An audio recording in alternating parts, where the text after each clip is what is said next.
into the unknown, into the unseen, the unexplainable, and the unbelievable. Join our strange journeys.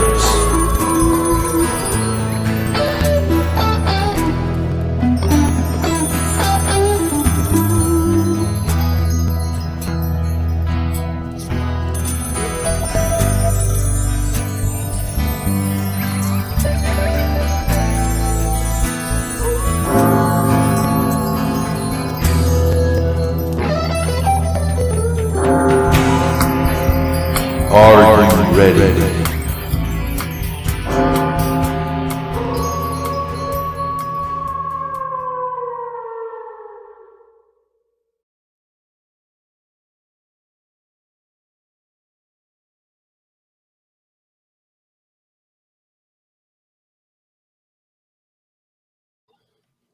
Pretty much, for the most part, throughout the country. And there are one-lane bridges over creeks or bodies of water that do appear creepy. I mean, the way the sun falls on them, the trees are grown up, they're unkept, they're out in rural areas. The one you visited probably met that description, didn't it, last night? Yep. Oh, yeah. They're in rural areas, which is what I just said. And they attract people who try to add to the legends and scare others with graffiti.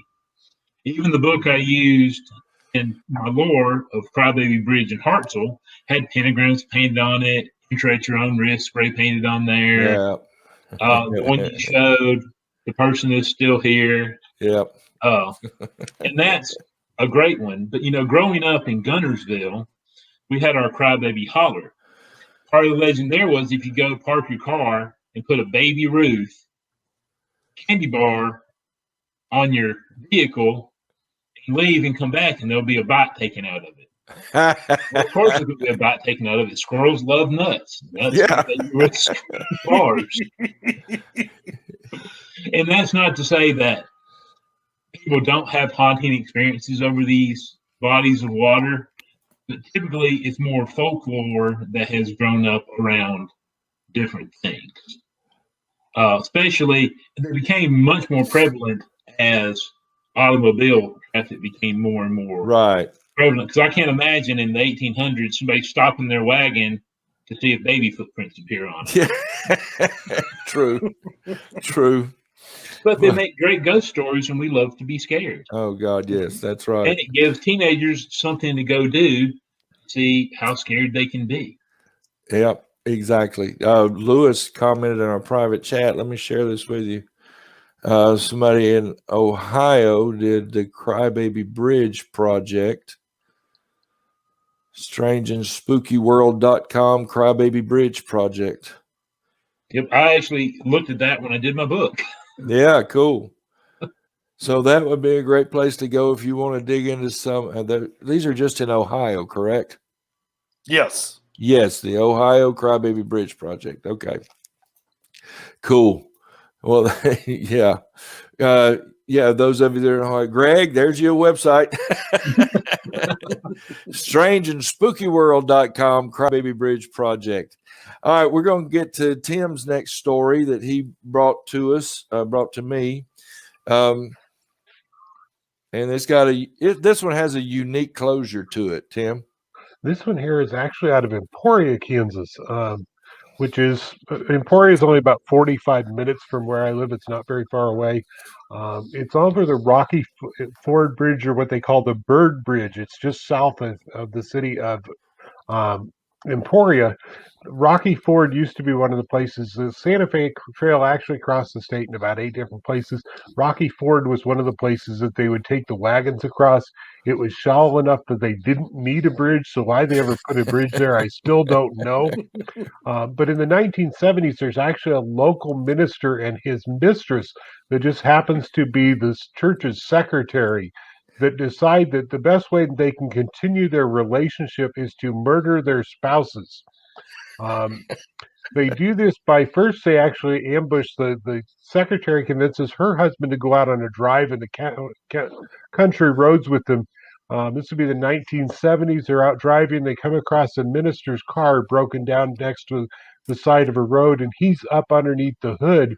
And when they pull up, he gets out and they shoot the husband and kill him and push his body off into the brush and stuff. And then about 4 or 5 days later, they actually drug his wife, and they take her down to the Bird Bridge, and they put her in the driver's seat of the car, and they push the car off into the river. And when it hits the river, she actually wakes up enough to realize what's going on. She did actually make it out of the car. She winds up drowning right about the edge of the river is where she winds up drowning at. I mean, she's not very far from the shore at all when she winds up drowning. But when you go out to the bridge today, there's a scream that will pierce the air as you're out there during all hours, and they think it's the wife still screaming, trying to get some kind of help. What gets them caught is that somebody discovers the body of the husband out in the field about 3 or 4 weeks after he had disappeared.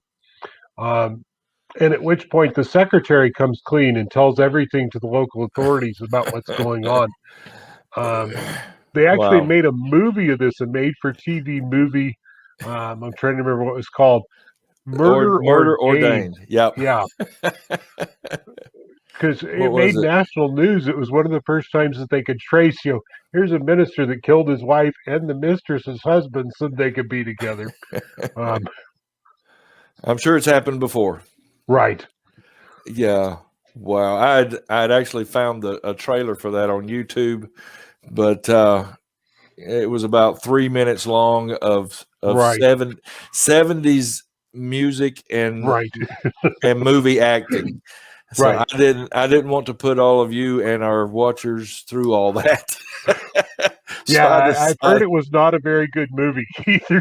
But some of the comments were like, "Oh, I love that movie. I'm glad I finally found it." And I was like, I mean, but who's in it? One of the Carradine brothers, right? And what's his name? King Ralph, and the guy that was on Roseanne. God, my mind's going blank. John Goodman. John Goodman was in it, and a couple of others. There were several. There were some big name stars in there, but I didn't want to put everyone through that 3 minutes of excruciating 70s acting and music. All right. Well, I just thought that was a unique closure to another haunted bridge, that they actually made a movie about it. Will, a couple more, then we'll go to Lewis. Okay. I'm going to reference another book here of mine, Covered Bridges of Alabama. Find him on Amazon. You can find his books on Amazon and Lewis's as well. Yes, and actually, one review of this is the most comprehensive guide to cover bridges available for Alabama. And I did not even write that. Please keep talking about how, but I don't know. Our own little infomercial here for your books. Right. Shameless plug. Yeah, there you go. So we have several covered bridges here in Alabama. We actually have a covered bridge festival in Blount County every year. A lot of people don't know that because I think of Alabama as being home to a lot of covered bridges. But we've actually had a ton over the years.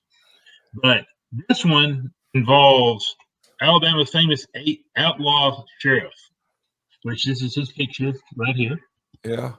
You can find out more about him in the book, Alabama Scoundrels. Anyhow, he was a big nuisance to basically Tuscaloosa County. He was the sheriff and abused his powers and ordered people killed. And he was arrested and taken to his own jail. Well, he knows the jail pretty well. First thing he does is escape. Yeah. So this happens a couple more times. They take him. He disappears over to Mississippi, where he is eventually arrested again and brought back to Alabama.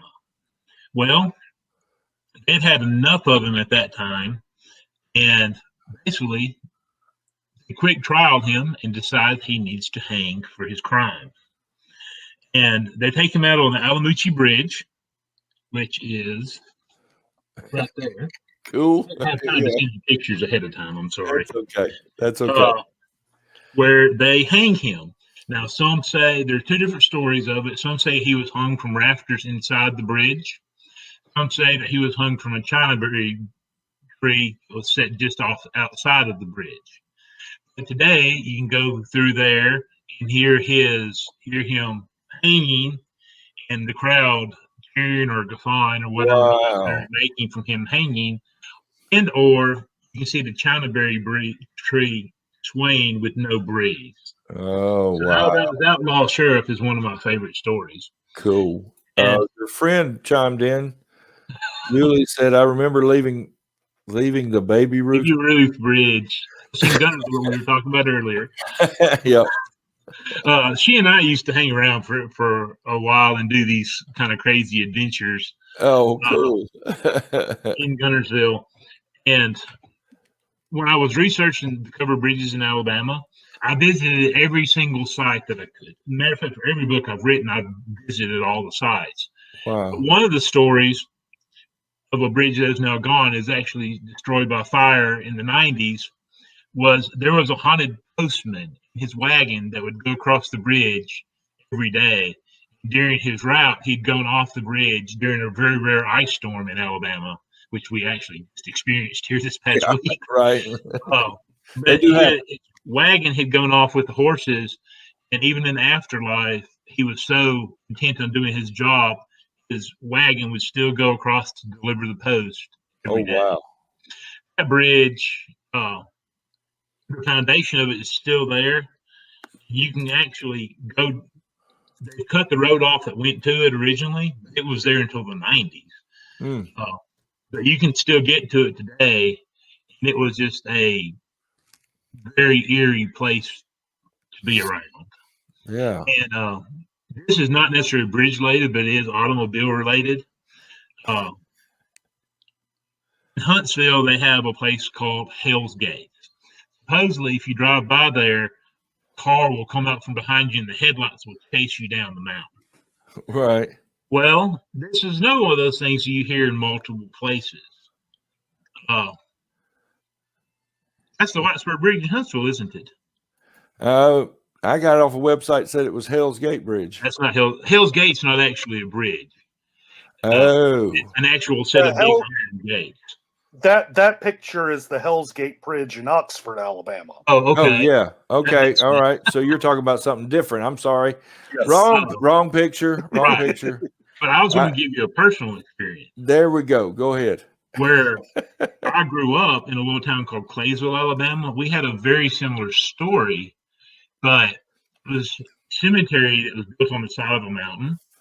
And if you went into the cemetery at night and came out, headlights would chase you down the mountain. So me and my stupid friends, of course, had to do this all the time. And one time we actually had headlights chase us down the road, down the mountain. Oh, wow. Then just disappeared. Holy cow. Who I'm knows? sure it was someone playing a prank on us. Yeah. To my day, that's still one of the unsolved mysteries that I've experienced is like, what happened to them? Yeah. Just a little one lane winding country road, basically. Cars don't just disappear off of it. That's my personal experience with these type of stories. Oh, wow. Cool. Awesome. All right. If you got another couple, hang on to them. I want to get to a couple of his stories before we go to my Crybaby Bridge. So we want to get some more stories from each of you before we move on. Tim, you got any more? Okay. No, I'm good. Lewis? Well, one of the other bridges I'd like to talk about is about as far removed from a Crybaby Bridge as you can get. Good. And that is the Sunshine Skyway Bridge in St. Petersburg, Florida. This was a bridge that was built in the early 1950s going across Tampa Bay. And the picture you're seeing here is the first bridge that was constructed. That bridge survived up until about 1980.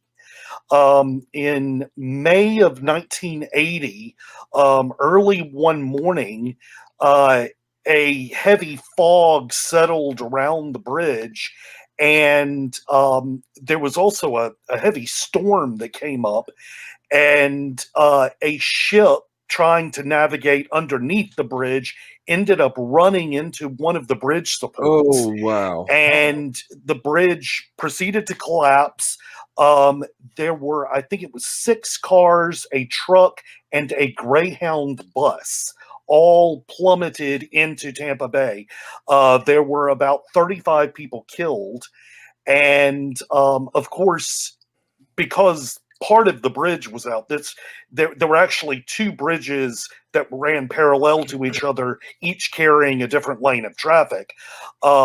They ended up closing the bridge and tearing down both of those spans and replacing them with the current bridge that is there now, which is a beautiful, magnificent modern bridge. But interestingly, this bridge has also been the scene of a huge number of suicides, and it started shortly after the bridge was built, and people started going to the bridge to jump, and this continued all the way up even after the new bridge was opened. And I discovered in my research a website covering the suicides, and the latest suicide was January of this year. And it has just been announced they are now putting up fencing along the edges of the bridge to prevent people from jumping. Oh, wow. But the approach to the original span does remain and has been preserved as a fishing pier. And many people on this fishing pier, especially early in the morning when there is a great deal of fog, have seen a ghostly bus traveling through the air, sometimes with dimmed headlights. And there's even some reports, including you see faces of the people who were aboard the bus peering out the back of the bus. But there's also a story of a ghostly hitchhiker, a girl dressed from the 1970s, and people stopping to pick her up often will have her freak out once they get to the middle of the bridge. In some cases, by the time they leave the bridge, she has fully disappeared. In other cases, when she freaks out, she'll start asking questions like, "Will Jesus forgive me?" and very religiously oriented questions, which make for a much stranger story. But it does seem that possibly there is something about this bridge that perhaps draws in this negative energy and all of this tragedy. In fact, just before the bridge collapsed in May of 1980, there was a shipwreck right next to the bridge in January of that year, where a Coast Guard cutter was actually struck by another ship in a dense fog, and the Coast Guard cutter sank, taking the lives of several of the people aboard. So it's a very mysterious bridge, and in a lot of ways kind of similar to the Silver Bridge in Point Pleasant, in that this is the scene of a tremendous bridge collapse. But then again, I don't know of any reports of Mothman in that area. All right. Another story. I'm looking for something. Okay. Go ahead, Lewis. Lee's got to go. Go ahead, Will. Lee's got to go. You reminded me of something, a very spectacular haunted bridge, and I'm digging it up while y'all are talking. So keep telling the story. He talked about the bridge that collapsed after being struck by a barge. That's another Alabama story that you have to actually get out on a boat to go visit, but it's supposedly very haunted. In 1993, Bayou Canal Bridge, where the Amtrak train went over the bridge right after it had been struck by a barge and plummeted into the bayou. with That's what I was looking for. 43 people killed. Mm-hmm. But supposedly you can go if you get out there in the boat today, you can still hear the screams of the brakes as the train's conductor sees it coming and just gets on it trying to slow down. But trains don't stop very quickly. And being a retired law enforcement officer, I saw way too many people killed by trains. But yet plummeted into the bayou, and the search and rescue effort was just amazing. And Right. being near Mobile, I thought you should probably know a lot more about it than I did. Well, that's what I was looking up while y'all were what Lewis reminded me of. Tim, you got to head out. I do. So, All right. Well, thank fun you. being with you all. Nice to meet you, Tim. It's good to Nice see meeting you. Good to see you, Lewis. All right. Y'all have a good day. See you. Bye. Thanks so You as much. well. Yeah, I was looking for pictures of There that you go. Amtrak while y'all were talking. I don't know why I didn't think of this. And the reason I say spectacular because, like Will said, the tugboat did hit the bridge, and that's what caused the derailment. And my father-in-law is an avid fisherman. He's even shows up on the local sports radio fishing show every now and then talking about fishing, and has his own little bait shop out in the back where he makes custom rods and baits and all kind of stuff like that. I'm going to visit him next time I'm down there. There you go. We'll hook you up, man. Buy you baits. But he said he's been there since then, and said that you can hear people crying for help. And I mean, because like you said, there's no way to get there. Either the rail or by boat. There is no road that gets you there. And so technically the only way you get there is by boat, because if you're on train, it's just moving. You go past it, you cross it. But I somehow feel a strange journey coming on. Yes. yes, we may have to do that, because I was just fixing to tell you another strange story about that. And I found a video on YouTube, and it's just this guy sitting in his recliner and turned on a video camera and was telling his story. There's no fancy editing, no nothing.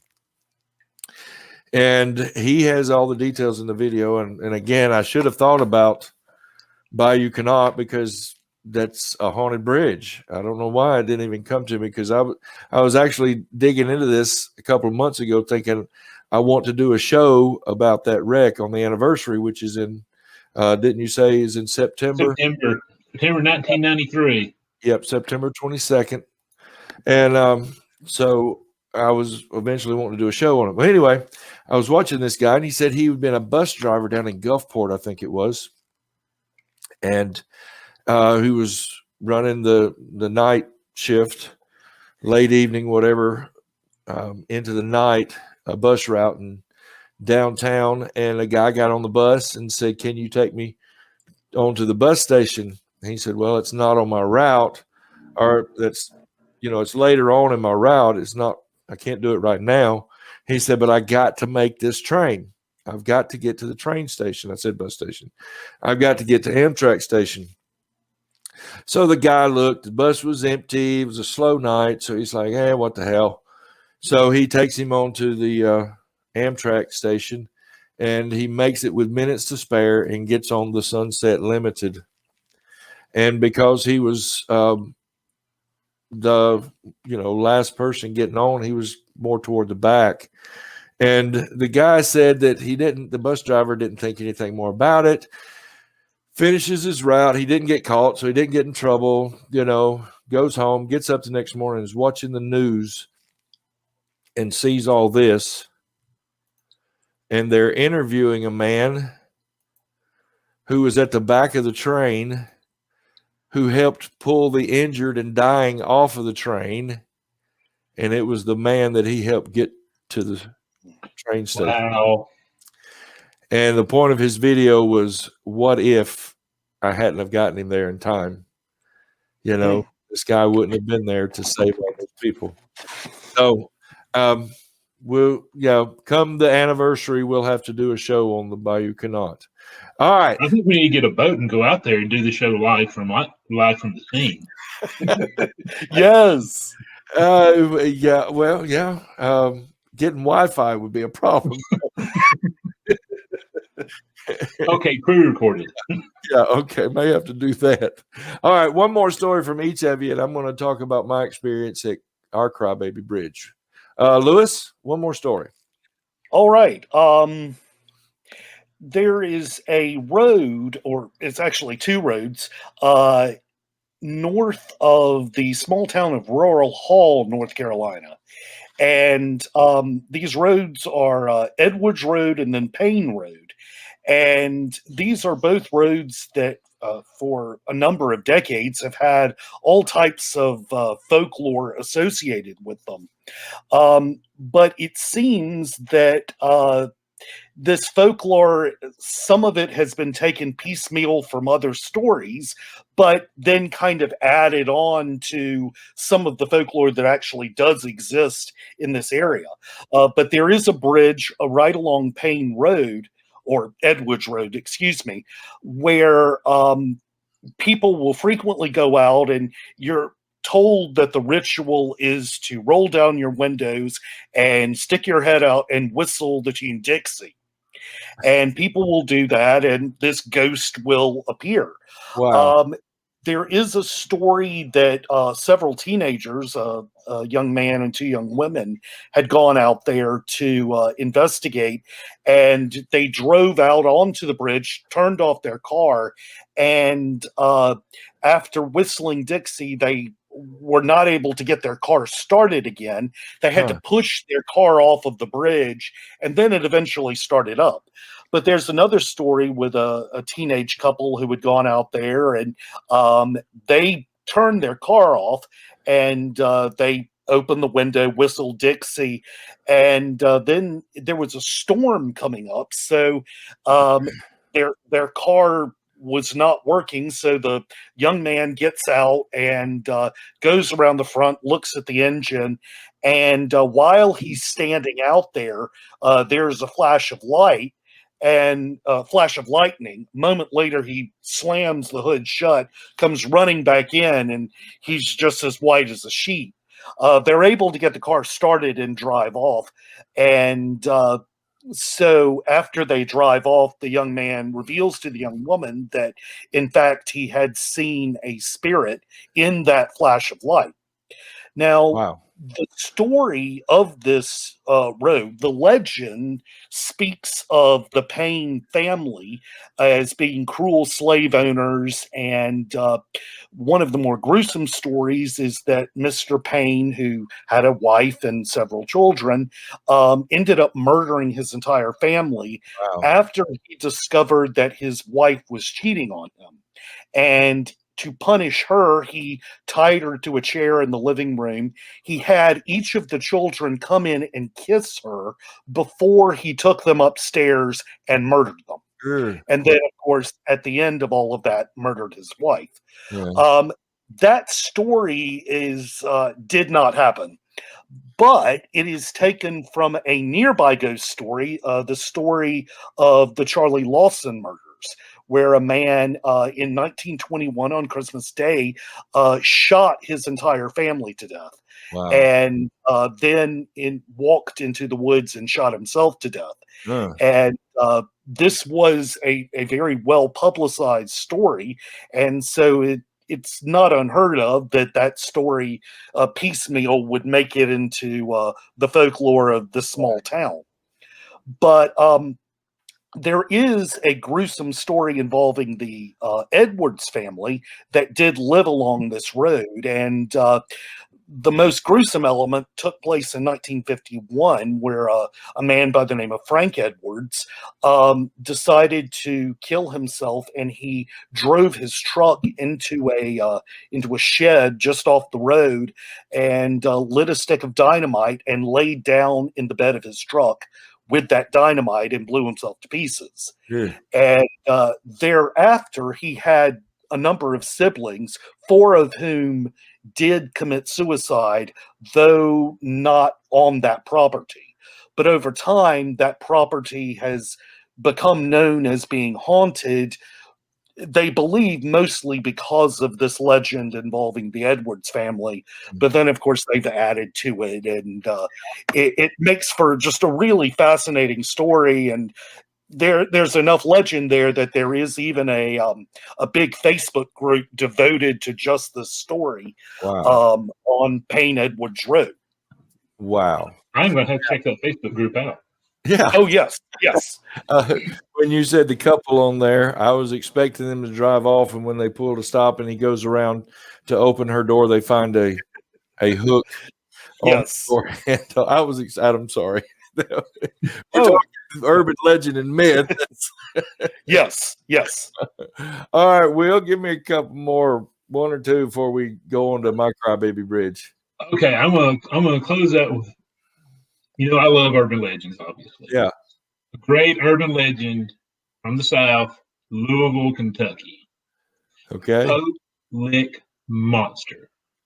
The Pope Lick Monster has been described as part goat, part man, Yeah. part sheep. Or Part what? Part goat, part sheep, and part man. Part goat, part sheep. Oh, what a combo. Okay. And he's also been described as sheep squat, a Bigfoot with a sheep head with horns. Was this the picture? Was this the same Yes. place? Louis? Yes. Yes. Okay. All right. So he lives Same story. supposedly either on or under this train trestle that goes over the creek, which is almost in Metro. It's in Metro Louisville, so it's a well-populated area, and it's surrounded by a fence to keep trespassers off of it. But the stories go back to the 1800s. Originally, there was like a harpy that would call for help out on the bridge to lure people out there to be hit by the train. And, legends as they changed over time turned him into this monstrous creature that people would go up there to find, and he would jump down off the bridge to attack people nearby, or he had an axe that he would attack people walking near the bridge. But the reality is it's still an active train bridge. But Right. people go out there today looking for the Pope Lick Monster, and in reality get killed by the train. Happened recently as 2018 that people were killed doing a paranormal investigation out there looking for the Pope Lick Monster when a train came by and there's nowhere to go. Well, that's like, it looks like the train from the train bridge from Stand By Me. Kind of does, doesn't it? Hurry, run. That's where I'm going to close my bridge story out, is with the Pope Lick Monster, because I just can't wait to see a sheep squat. Just saying the name sheep squat really does it for me. And I admit I'm very curious to hear your story of the bridge last night. Oh, well, like I said, it's nothing spectacular. I just took it, but I've forgotten one that I promised a friend of mine that we'd get to. My friend Roy Pope, he's in Thailand, or I was going to have him on the show. He said, well, that'd be about 2 a.m. his time. And I was like, okay, never mind. But we touched on it earlier, but the Hell's Gate Bridge in Oxford, Alabama. I promised him we would talk about this. Now, this bridge earned its name. Well, the Oxford Paranormal Society on their website, this is what they put. This bridge earned its name because it said, and this is similar to what you were talking about earlier, Will, if you stop on the bridge and turn around, the road behind you looks like the fiery gates of hell. And many years ago, a young couple lost their lives on this bridge on a dark night. If you stop on the bridge and turn off all the lights, a member of the couple will get into the vehicle with you, leaving a wet spot on the seat. Now, the bridge was officially closed to traffic in late 05, early 06, when the new road known as the Leon Smith Parkway was built. Let's see. The Oxford Paranormal Society went out there and they placed recorders and webcam, and they didn't really get anything, but they were sharing that picture and the story of the legend behind it. But it just reminded me of looking back behind you and seeing something in your car. Now, did I not put this in? Yeah, there it is. Crybaby Bridge in Saraland is off of Callioca Road somewhere. Let me just say, excuse me, that the exact location is up to controversy, but it is stated that you can see the old plantation, which is, can you see that? Excuse me, the Oak Grove plantation right there in the center of the screen. And it is on Callioca Road. So if you follow Oak Grove Road down, there's Callioca Road. There is a bridge right in this area. As I zoom in, you'll see it. Where? Oh, there it is. Across the creek there. Now that's where Lynn and I went last night. Now, I did not do a paranormal investigation. I just took some pictures with my phone. I should have taken them all landscape, but I didn't. And you'll see it's just a plain bridge, nothing fancy. It is about, I'd say, 20 to 30 feet off of the creek. Now, this was the last picture that I took. I do not know where that purple mist came from. It wasn't in any of the other pictures. You know, so it reminded me of what, oh, my mind just went blank. Beast of Bray Road. The lady that wrote Beast of Bray Road. When she was investigating, they set up the trail cams. They said that when the deer hide carcass would disappear, there would be nothing but a purple mist. But I don't know if that's paranormal or not. It's just an anomaly in my pictures. But I did have a couple of my apps running, and I wanted to share some of those with you. These are some of the words that showed up. Now, thinking about the legend, I mean, the way some of these work, I don't know if I was influencing or not, but I was there thinking about the legend behind this. Excuse me. Some of those are not spectacular, but look at this. This was an app. Down at the bottom there, it tells you what the app thinks is being said by the spirits. I'm lost. And then here's some more. Now look at this one up top. 6:57, 59 p.m. I was standing on that ledge, which that's where the drop-off is, down to about 25, 30 feet down, when I got that word, hi. I was like, yes, it is. And then, like I said, I'm not asking questions. I just have the device on. There are some that can relate. New moon, malevolent. Those weren't really doing anything, but this one, befriend, lasting. There was a couple that just seemed relevant to me that may not mean anything. I just took screenshots of them all. Take him. There's an unusual one. Vamped. That was odd. And hidden. Legs. Like I said, nothing spectacular, but just some things to make you pause and say, with the legend. I wanted to close out thoughts and suppositions on this show with the definition of bridge. A structure carrying a pathway or roadway over a depression or obstacle such as a river. A time, place, or means of connection or transition. The upper bony part of the nose, the bridge, and the pair of your glasses sits on the bridge of your nose. In musical instruments, on my guitar, It's a piece raising the strings of a musical instrument. And in music theory, it's a passage linking two sections of a composition.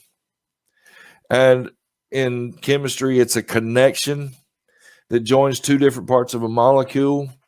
I mean, we're thinking in paranormal terms. Last week and in our fairies show, we talked about Elizabeth Parker mentioned thin places, and Julianne mentioned vortexes last show. We talked about ley lines causing a vortex, and this thought of a bridge being a connection between one side and the other side. A place of transition. Exactly. And I think it's just unique thinking about what a bridge really is. It seems, basically logical that the paranormal would take place in the place of transition, in the place of connection, in the place of crossing over. And they normally cross over water. On the Uncovered Paranormal website page on Paranormal Theory, they say some believe the presence of running water can power paranormal activity. The theory is a location with water on the property has the potential for odd happenings because spirits are said to draw energy from electromagnetic fields. Running water naturally produces an electromagnetic field. Think about a mill or a power plant that uses water as its power source. Ghosts basically do the same according to this theory. Now, there's a man named Shane Sorios that they quote, says that he's observed a trend in activity levels of locations, with water flowing through the property. Now, he does state that water isn't a requirement, obviously, nor a guarantee, on the other hand, for paranormal. But he says if there's water there and paranormal activity is reported, the water is likely a candidate. Now, this late morning before we were getting ready, as I was getting ready for the show, the river Styx popped into my brain. And what is the river Styx? It's the dividing line between the earth and the underworld, and you have to cross the river Styx. You have to pay, what's his name? Charon, Charon. If you pay the correct fee, you get across to the underworld. Now, and say if you don't have the correct payment, you wander as a wraith on the side of the river Styx for eternity or for 100 years, depending on who you talk to. So, and that bodies dipped in the rivers receive a gift of immortality. I just, the connection there just seemed so unique. All right. Final thoughts, Lewis, on haunted bridges. Well, something that you just said made me think of, there is an old theory that, in fact, ghosts cannot cross water. And that theory is connected with the old Gullah idea of hate blue, and the idea of using the color blue, because ghosts cannot cross water, to keep ghosts at bay. So they will often paint the ceilings of front porches this particular color of blue all in over hopes Mobile. to keep. Yes, and it's the same way in Charleston and Savannah and throughout the southern Low Country. Yeah. So I think that's really kind of interesting because it doesn't quite go along with all of these bridge stories, which involve spirits fully crossing the bridges. Yeah. Who knows? I mean, there could be some ghosts that can't cross water and some that can. Like Dagny. Yes. Dagny says just about every single show she's on, there is so much we don't know. Exactly. And which is why we keep looking into it and we keep taking these strange journeys. Will, any final thoughts on haunted bridges? Well, being much more of a folklorist, the folklore behind haunted bridges goes a long way. But if you actually, and I do believe his thoughts on the spirits can't cross water, but we have an entire mythology of creatures that live in the water that try to lure men to their death. They go Yep. back to the before recorded history Yep. for mankind.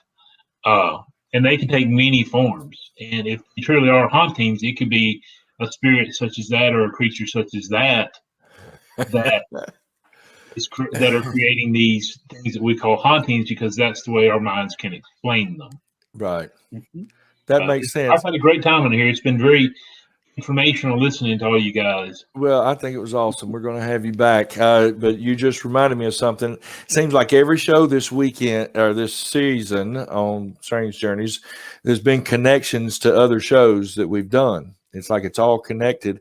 And what you just said, that it could be these other beings, these other, call them mythological creatures or cryptids. Like in our first show this season with fairies with Elizabeth Parker, you know, she talked about a friend of hers called her into her house saying they're having poltergeist activity. And Elizabeth, being an empath and a medium, goes in there and she figures out through her gifts that it was a brownie, a fairy, and not a poltergeist at all. And so, so that's another thing that we have to consider. It could be a water sprite. Mhm. I mean, we touched on that in the fairy show, and so who knows? As I close out this show, we keep coming back to this as well. Where do we stand? Are you a believer? Are you a skeptic? Are you an open-minded believer? Are you an open-minded skeptic? Are you a non-believer? And wherever you categorize yourself is how you receive these stories. If you're, a non-believer, then they're just folk tales and stories. And if you're a believer, then every single one of them are ghosts.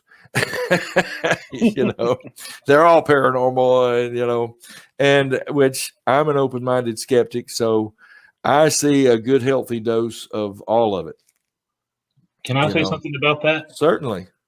So when I did my ghost tours, I would always start out, raise your hand if you believe in ghosts. And I said, raise your hand if you don't believe in ghosts. We got drugged here by somebody that does. And I'm not here to change your view on the paranormal, or mythological, or anything. Mm-hmm. Because if you believe in ghosts, there's nothing I can do to change your mind. If you don't believe in ghosts, there's nothing I can do to change your mind.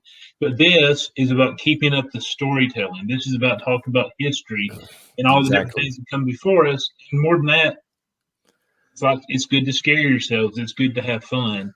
Yep. And it's good to just explore. Well, that's what I said at the beginning of the show.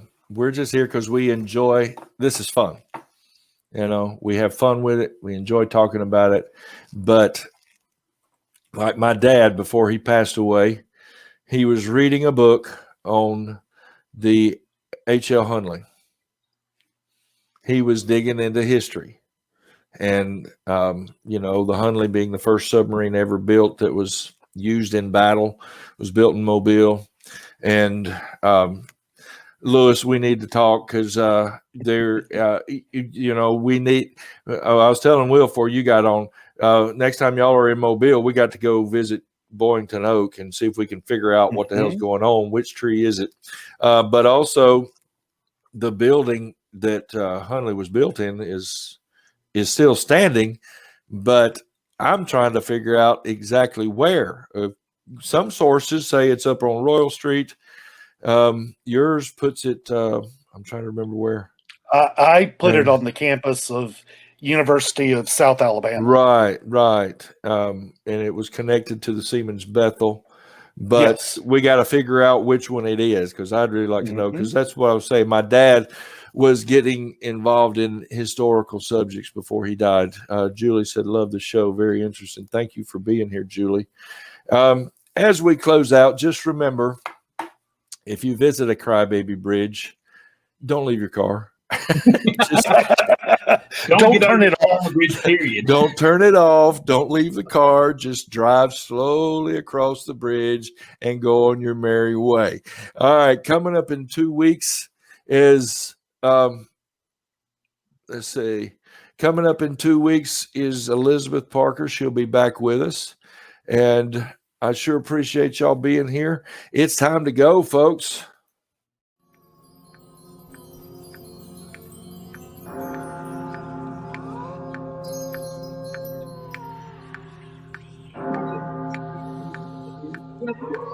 I don't think you're done yet.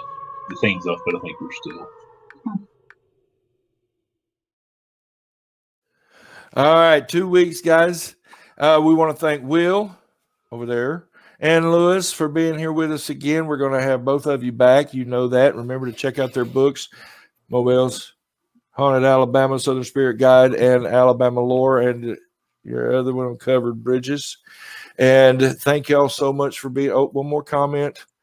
Greg said, I'm a believer there's many inexplicable things that happen to say they just don't exist. The truth. Yes, you're right, Greg. The truth is out there somewhere in the middle. Guys, we'll see you in 2 weeks. Elizabeth Parker, Fairies Tales 2, Leprechauns. See you then. Thanks.